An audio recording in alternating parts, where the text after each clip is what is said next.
자, 오늘 이 시간에 김수영의 중개사 TV에서는 법무사 1일 공부를 시작하도록 합니다. 자, 법무사 과목도 1일 공부로 진행하니까 법무사에 관심이 있으신 분들은 매일매일 가능한 한 매일매일 조금만 테마씩 하나하나씩 축적해서 반복해서 듣고 또 연습하다 보면 시험이 그렇게 어렵지 않을 걸로 봅니다. 자, 저도 같이 공부하면서 그리고 전문가 분들도 이 방송을 듣고 멘트를 달아주시면 댓글을 전문적으로 달아주시면 서로 간에 상호 소통을 하면서 모든 사람이 이 공부에 대해서 서로 상승 효과를 볼 것으로 예상이 됩니다. 많은 관심과 좋은 댓글로 서로 간에 공부를 상호 소통하면서 공부를 진행하면서 법무사 시험 제도에 대해서 또는 법무사 자격증을 여러분과 같이 자유롭게 한번 친숙하게 도전해 보시기 바랍니다. 자, 먼저 법무사는 항상 4과목으로 되어 있는데 4과목에 50문제씩 되어 있습니다. 자, 한 과목당 2과목으로 편성이 되어 있어요. 자, 1과목은 헌법과 상법, 2과목은 민법과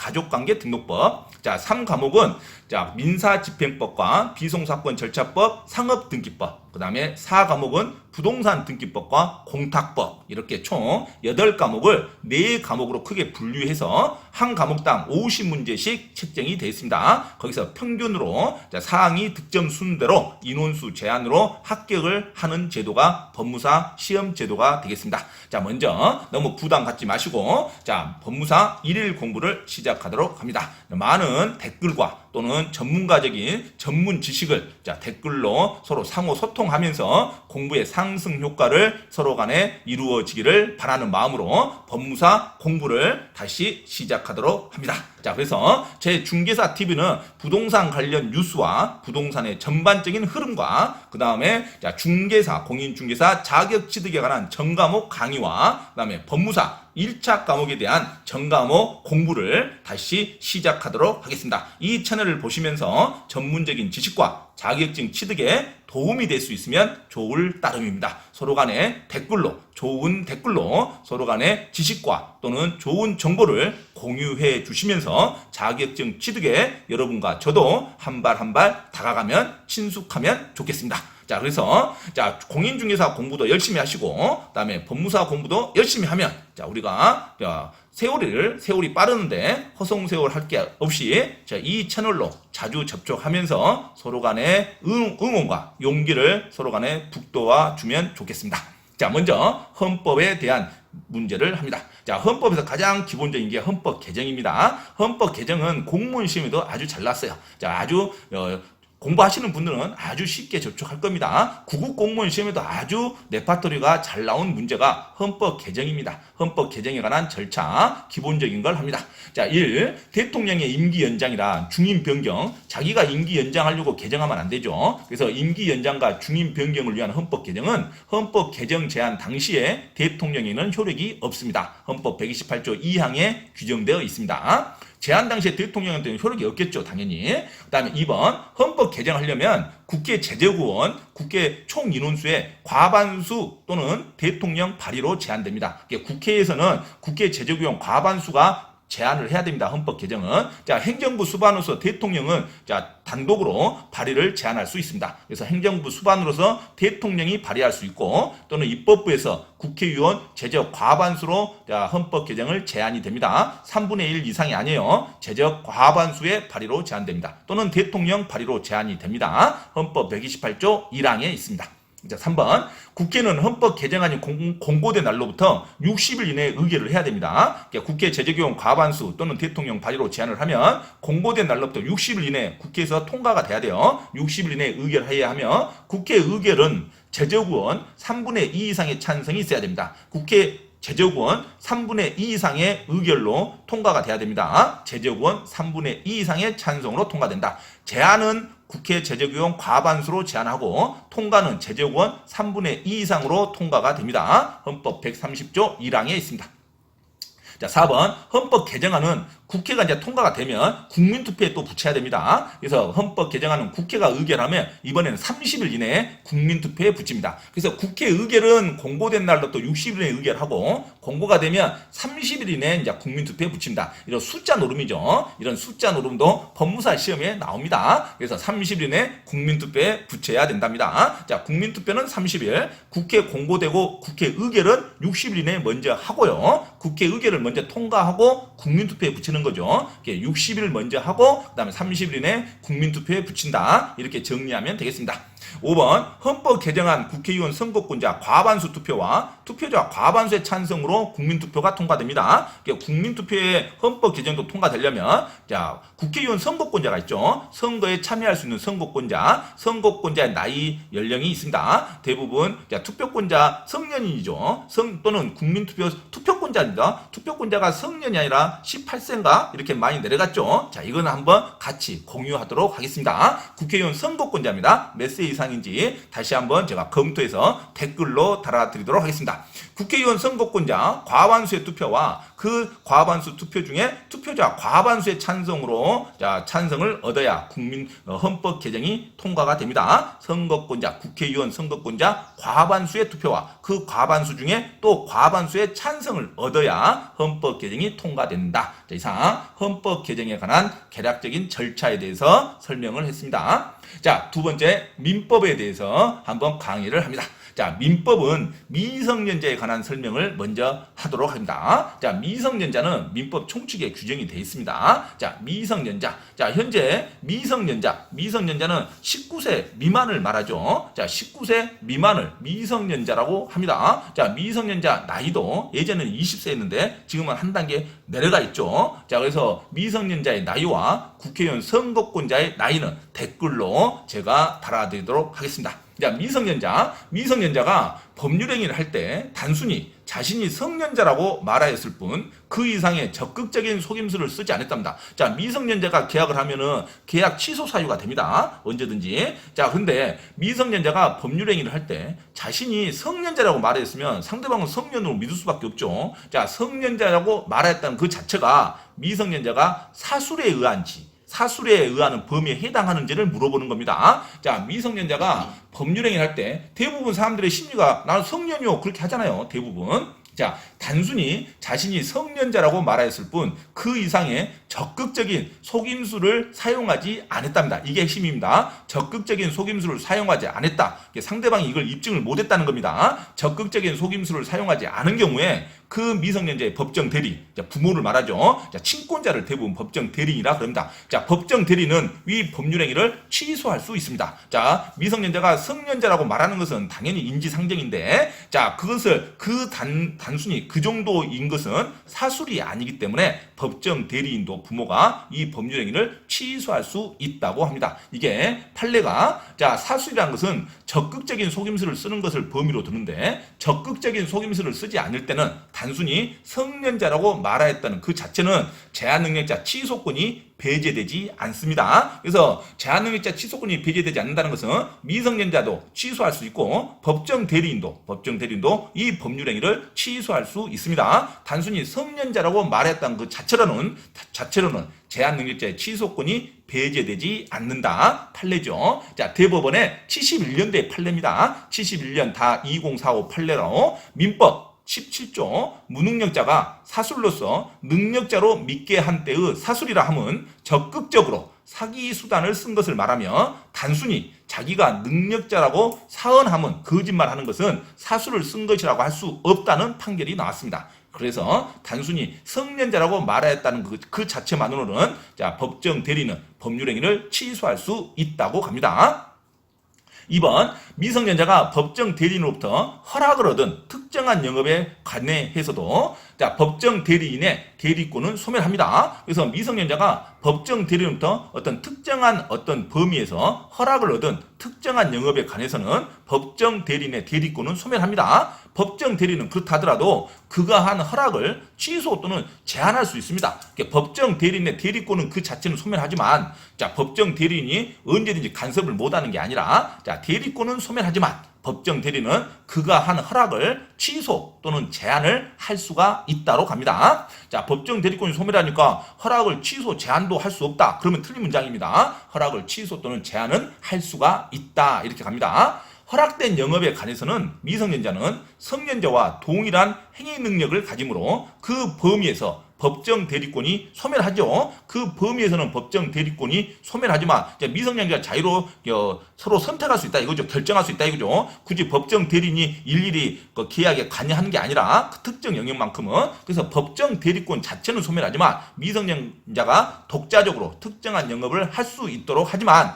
법정 대리인이 그 자체의 영업 허락을 취소 또는 제한할 수가 있습니다. 이게 8조 2항에 규정되어 있습니다. 그래서 자, 특정한 영업에 있어서 허락을 얻은 어떤 특정 영역은 법정 대리인의 대리권은 소멸하지만 그렇다 하더라도 법정 대리는 여전히 그 허락의 자체의 취소나 제한은 할 수 있다로 갑니다. 자, 민법 8조 2항에 규정되어 있습니다.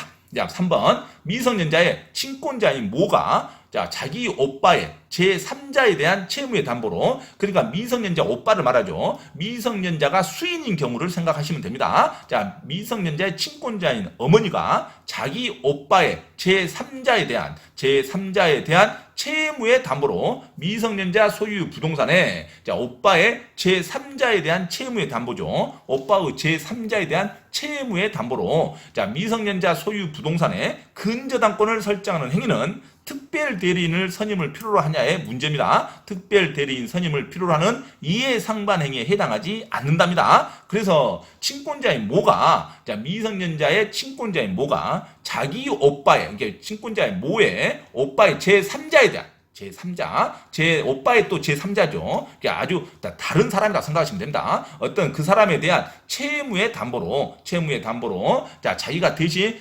물상 보증을 했다는 거죠. 물상 보증을 자기 아들 명의에 있는 부동산으로 물상 보증을 하려다 보면 아들의 권리가 침해가 되지 않냐 해서 특별 대리인 선임을 필요로 하냐, 이 규정에 대한 문제입니다. 약간 지문이 좀 헷갈리게 돼 있죠. 자, 그래서 친권자인 모가 어떤 제3자에 대한 물상 보증을 쓰려는데 자기 명의가 되는 게 아니라 아들 명의로 돼 있답니다. 미성년자 명의로. 그러니까 어머니가 이 명의의 부동산을 저당권을 물상 보증을 설정하는 행위가 아들의 권리를 해야 하는 것이지 않냐. 그래서 특별 대리인 선임까지 필요로 하냐, 이에 대한 문제입니다. 하지만 법 조문은 이게 엄격하게 규정되어 있습니다. 자, 특별 대리인 선임을 하려면 반드시 친권자와 미성년자의 사이에 이해상반 행위가 있어야 됩니다. 친권자와 미성년자의 사이에, 그 다음에 친권자와 친권에 따르는 여러 명의 미성년자 사이에 이해가 상반되는 행위를 특별대리인 선임의 요건으로 규정합니다. 아주 엄격히 제한되어 있습니다. 그래서 결론은 친권자가 그 어떤 행위를 하는 주체가 돼야 됩니다. 친권자와 미성년자, 친권자와 친권에 따르는 수인의 미성년자 사이에 이해가 상반되는 행위를 특별대리인 선임의 요건으로 규정되어 있습니다. 그래서 미성년자의 오빠, 여기 문제는 지금 어머니의 오빠가 아니라 미성년자의 오빠라는 것으로 지문이 된 것 같아요. 미성년자의 오빠와 미성년자 사이에 이해가 상반되는 행위에 해당할 뿐, 미성년자 오빠가 미성년자 부동산에 좀 해달라고 하는 거죠. 미성년자의 오빠와 미성년자 사이에 이해가 상반되는 행위에 해당할 뿐, 친권자와 미성년자 사이에 이해 상반 행위에는 해당하지 않는 지문으로 해석이 됩니다. 그래서 친권자와 미성년자 사이에 이해 상반 행위라고 볼 수가 없고, 이 지문상으로 보면 미성년자와 미성년자의 오빠와의 문제다, 친권자의 문제가 아니라, 그래서 특별대리인 선임에 해당하지 않는다로 가야 됩니다. 그래서 대법원의 91년도 판결입니다. 대법원 판결 91년 다 32466 판결에 의하면 위의 행위가 미성년자의 친권자인 모가 자기는 미성년자를 말합니다. 미성년자 오빠의 제3자에 대한 채무의 담보로 미성년자 소유 부동산에 어머니가 근저당권을 설정하는 행위는 이해상반 행위가 되지 않는답니다. 위의 행위는 민법 921조 1항에 규정된 법정 대리인 친권자와 그 아들 사이에 이해상반되는 행위라고 볼 수는 없다는 판결이 나왔습니다. 그래서 이 지문에 놓고 보면 친권자가 주체가 아닌 지문이 뜨면 이거는 특별 대리인 선임을 필요하지 않는다로 가셔야 됩니다. 그래서 반드시 특별 대리인을 선임을 미성년자를 위한 특별 대리인 선임은 친권자와 미성년자 또는 친권자와 친권에 따르는 여러 명의 미성년자 사이에 이해가 상반되는 행위가 있을 때만 특별 대리인 선임을 요건으로 한다는 지문입니다. 대법원 91년 판례를 기준으로 내는 문제였습니다. 그래서 대법원 91년 판례에 의하면 민법 921조 1항에 규정된 법정 대리인 친권자와 그 아들 사이에 이해 상반되는 행위라고 볼 수는 없답니다. 그래서 특별 대리인 선임으로 필요하지 않는다로 가야 됩니다. 특별 대리인 선임을 필요로 하는 이해 상반 행위에 해당하지 않는다로 가야 됩니다. 4번. 공동상속인은 친권자와 미성년인 수인의 자 사이에 상속재산 분할 협의를 하게 되는 경우에는 미성년자 각자마다 특별 대리인을 선임하여 그 각 특별 대리인이 각 미성년자인 자를 대리하여 상속재산 분할의 협의를 해야 됩니다. 그래서 공동상속인 친권자가 있으면 친권자와 미성년자 여러 명의 자 사이에 상속재산 분할 협의를 하게 되는 경우에는 미성년자 한 사람마다 특별 대리인을 선임해야 됩니다. 각자마다 특별 대리인을 선임해야 되고 그 각 특별 대리인이 각 미성년자인 자를 대리하여 상속재산 분할의 협의를 해야 합니다. 그래서 대법원 2001년 판례입니다. 공동상속재산 분할 협의는 그 행위의 객관적인 성질상 상속인 상호 간의 이해 대립이 생길 우려가 있는 민법 921조 소정의 이해 상반되는 행위에 해당한답니다. 그래서 상속재산 분할 협의만큼은 그 미성년자 각자마다 특별 대리인을 선임을 해야 된다는 판결입니다.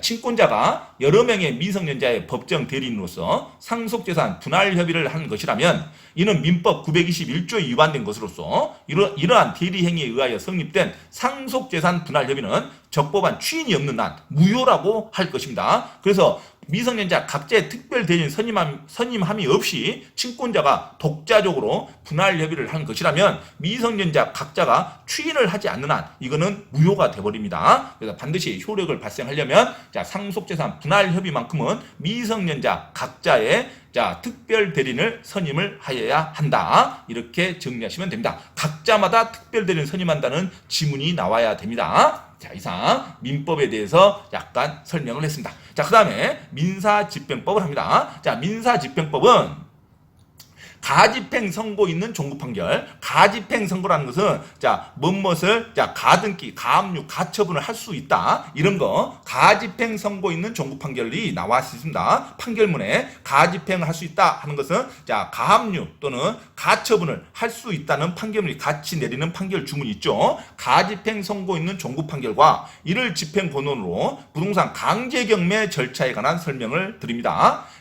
1. 가집행 선고 있는 판결, 가압류, 가처분에 대해서 생각하시면 돼요. 가집행 선고 있는 판결에 기한 강제집행은 확정 판결에 기한 경우와 같이 본집행이죠. 본집행이 됩니다. 본집행이므로 상소심의 판결에 의하여 가집행 선고의 효력이 소멸되거나 집행채권의 존재가 부정된다 하더라도 그에 앞서 이미 완료된 집행 절차나 이에 기한 매수인의 소유권 취득의 효력에는 아무런 영향을 미치지 않습니다. 그러니까 가집행 선고 있는 판결에 의해서 부동산 강제 경매 절차가 진행됐다고 하면 이것은 유효가 된다 이겁니다. 그래서 가집행 선고 있는 판결에 기한 강제 집행은 확정 판결에 기한 경우와 같이 본집행이므로 본집행이 될 수 있죠. 그래서 이 절차는 유효하다는 말입니다. 그래서 상소심의 판결에 의해서 나중에 상소심의 판결에 의해서 가집행 선고의 효력이 소멸되거나 집행 채권의 존재가 부정된다 하더라도 그에 앞서 이미 끝나버렸어요. 절차가 완료된 집행 절차나 이에 기한 매수인이 소유권 취득까지 해버렸습니다. 낙찰인이 생각하시면 되죠. 매수인은 낙찰인이라고 생각하면 됩니다. 경매가 끝났다는 말이죠. 그 매수인의 소유권 취득의 효력에는 아무런 영향을 미치지 않습니다. 상소심에서 본복이 되더라도 1심에서 가집행 선고 있는 강제 집행에 의해서 본집행이 마무리가 되면 이 절차는 유효하다는 판례입니다. 이 담보 제공을 조건으로 가집행 선고를 한 경우라도 담보 제공은 집행 개시 요건이 됩니다. 집행 개시 요건이므로 비록 담보를 제공하기 전이라도 집행문은 부여할 수 있습니다. 담보를 제공만 하면 집행 개시를 할 수 있으니까 미리 집행문을 부여해 주세요. 담보 제공할게요. 할 수도 있다 이거죠. 담보 제공하기 전이라도 집행문은 부여될 수 있다로 갑니다. 집행문 부여받고 담보 제공함과 동시에 집행하면 되니까. 그래서 담보 제공이라는 것은 집행 개시 요건이지. 그래서 집행문 부여와 영향이 없습니다. 담보를 제공하기 전이라도 집행문은 부여할 수 있다로 합니다. 3번 제1심 가집행 선고부 판결에 기해서 피고가 그 가집행 선고 금액을 지급하였다 하더라도 항소심 법원으로서는 이를 참작함이 없이 당해 청구의 당부를 판단해야 됩니다. 항소심 법원은 변론, 사실심 변론이죠. 사실심 심판이죠. 그래서 제1심 가집행 선고부 판결에 기해서 피고가 가집행 선고 금액을 지급하였다 하더라도 항소심 법원은 가집행 금액을 지급했냐가 아니라 그 가집행에 대한 근거, 법률적인 판단, 이게 옳으냐 틀리냐를 판단하는 거죠. 그러니까 피고가 금액을 지급했다 하더라도 항소심 법원에서는 금액 지급 여부와 관계없이 그게 청구가 원래 소송이 정당한지 그것을 판단하는 거죠. 그래서 이를 참작, 지급했다는 것을 참작함이 없이 그 청구가 옳으냐 그르냐 청구의 당부를 판단하여야 합니다. 그래서 돈을 지급했다고 해서 항소심이 각하된다 그런 게 아니죠. 돈을 지급했어도 그 원래 근거된 피담보 그 소송에 대한 근거가 옳은지 틀린지 그거를 판단하는 게 항소심 법원이죠. 그래서 금액의 지급과 관계없이 청구의 당부를 판단하여야 한다. 4. 의사표시를 하여야 할 의무에 관한 이행 판결. 의사표시를 하여야 할 의무에 관한 이행 판결은 어떤 행위의 주체를 말합니다. 행위에 대한 자기 의무를 말하죠. 공사 중지명령 이런 걸 말하죠. 공사를 진행해라 하는 또는 공사 중지명령, 어떤 피해를 방지하는 어떤 것을 행위를 해라 하는 의사표시를 해야 할 의무에 관한 이행 판결에 대해서는 가집행 선고가 허용되지 않겠죠. 어떤 자기 의무, 부자기 의무를 명하는 거기 때문에 이런 의사표시를 해야 할 의무에 관한 이행 판결에는 가집행 선고가 허용되지 않는다. 자, 5번 가집행으로 인한 변제의 효력은 확정적인 것이 아니고 어디까지나 상소심에서 그 가집행의 선고 또는 본안 판결이 취소되는 것을 해제 조건을 하여 발생하는 것에 지나지 않으므로 해제 조건이라는 것은 조건이 성취되면 어떤 권리가 소멸되는 걸 말합니다. 그래서 해제 조건에 의해서 발생하는 것에 지나지 않으므로 1심 가집행 선고부 판결에 기해서 피고가 그 가집행 선고 금액을 지급하였다 하더라도 조금 전에 나오는 3번 지문과 거의 같습니다. 그래서 가집행 선고 금액을 지급하였다 하더라도 항소심 법원으로서는 이를 참작함이 없이 청구의 당부를 판단하면 되는 겁니다. 자, 다시 한번 가집행 금액을 지급했다고 해서 항소심 법원에서 소송을 중단하거나 각하시키면 안 됩니다. 당부를 여전히 판단하는 거죠. 그래서 가집행 선고 금액을 지급하였다 하더라도 항소심 법원으로서는 이를 참작함이 없이 당해 청구의 당부를 판단하여야 한다. 가집행으로 인한 변제의 효력은 확정적인 것이 아니죠. 어디까지나 상소심에서 그 가집행 선고 또는 본안 판결이 취소되는 것을 해제 조건으로 그 근거가 없는 소송에서 돈을 지급했다. 그러면 판결이 뒤집어졌다. 그러면 부당이득으로 다시 반환해줘야겠죠. 그러니까 이걸 해제 조건으로 반환받을 수 있는 금액이다 이겁니다. 해제 조건을 하여 발생하는 것에 지나지 않으므로 1심 가집행 선고부 판결에 기해서 피고가 그 가집행 선고 금액을 지급하였다 하더라도 항소심 법원으로서는 이를 참작함이 없이 당해 청구의 당부를 판단하여야 한다.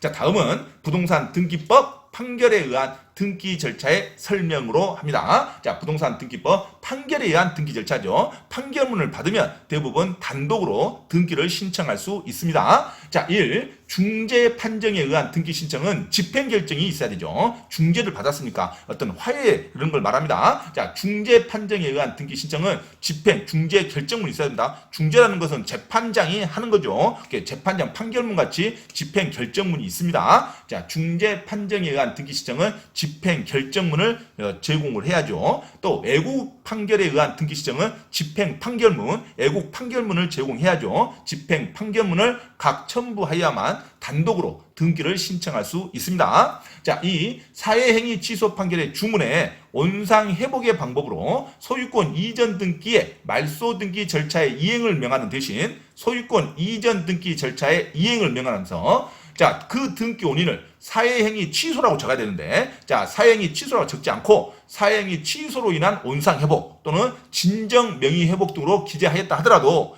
등기 원인을 사회행위 취소로 기재해 줍니다. 등기를 수리하지 않는 게 아니라 등기 원인은 사회행위 취소로 그 연홀인은 판결 확정일로 하여 이를 제공하면 됩니다. 그러니까 사회행위 취소 판결의 주문에 원상회복의 방법으로 소유권 이전 등기, 말소 등기 절차 이행을 명하는 대신 소유권 이전 등기 절차의 이행을 명하면서 소유권 이전 등기 절차를 이행하라 이렇게 명하면서 그 등기 원인을 사회행위 취소 외에 사회행위 취소나 원상회복 또는 진정명의 회복 등으로 기재하였더라도 등기 원인은 사회행위 취소로 적어야 됩니다. 사회행위 취소 그리고 그 연호리는 그 판결 확정일로 해서 제공을 하면 됩니다. 자, 3번 판결 주문에서 소유권 이전 등기 말소 절차 및 소유권 이전 등기 절차를 명한 경우 그 소유권 이전 등기를 신청하지 않은 채 소유권 이전 등기 말소 등기만을 신청할 수 있습니다. 자, 판결 주문에서 소유권 이전 등기 말소 절차 그리고 동시에 소유권 이전 등기 절차를 명한 경우 한쪽은 이전 등기 말소해라 그리고 당신은 소유권 이전 등기 해라 하고 두 가지 경우를 명한 경우에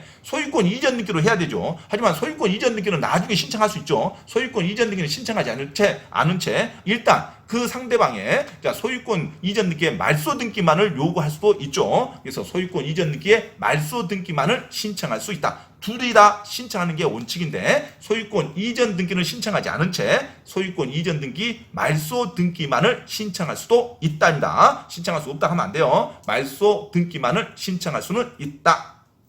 4번 확정 판결에 의해서 소유권 이전 등기의 말소 등기를 신청하는 경우에 자, 그 등기를 봤더니 압류권자 등이 있답니다. 압류권자 등 그 등기 말소에 대해서 등기상 이해관계 있는 제3자가 있을 때는 반드시 자, 소유권 이전 등기 말소 등기 하더라도 이 이해관계에 있는 제3자가 있을 때는 압류권자 등 이 승낙서가 있어야 됩니다. 또는 재판을 받아가지고 자, 말소를 정당하게 확보하는 근거가 있어야 됩니다. 승낙서 또는 이에 대항할 수 있는 재판의 등본을 반드시 등기소에 제공해야 됩니다. 그래서 압류권자와 이해관계 있는 제3자가 있을 때는 소유권 이전 등기 말소 등기를 마음대로 할 수가 없습니다. 그 사람의 권리를 또 채권자가 등기를 해놨는데 그 채권자의 권리를 해할 수는 없죠. 그래서 압류권자 등 이해관계는 제3자가 있을 때는 반드시 그 승낙서 또는 재판의 등본을 첨부 정보로 반드시 제공을 해야 한다로 가야 됩니다. 자, 5번 피고는 원고로부터 무슨 부동산에 대한 소유권 이전 등기 절차를 이행받은가 동시에 등기를 받아라 이거죠. 동시에 원고에게 돈을 또 줘야죠. 원고에게 돈을 주고 등기를 받아라는 취지의 판결이 확정됐답니다. 이걸 상환급부 판결이라고 그러죠. 둘이 의무를 지우는 거죠. 동시이행 판결입니다. 이게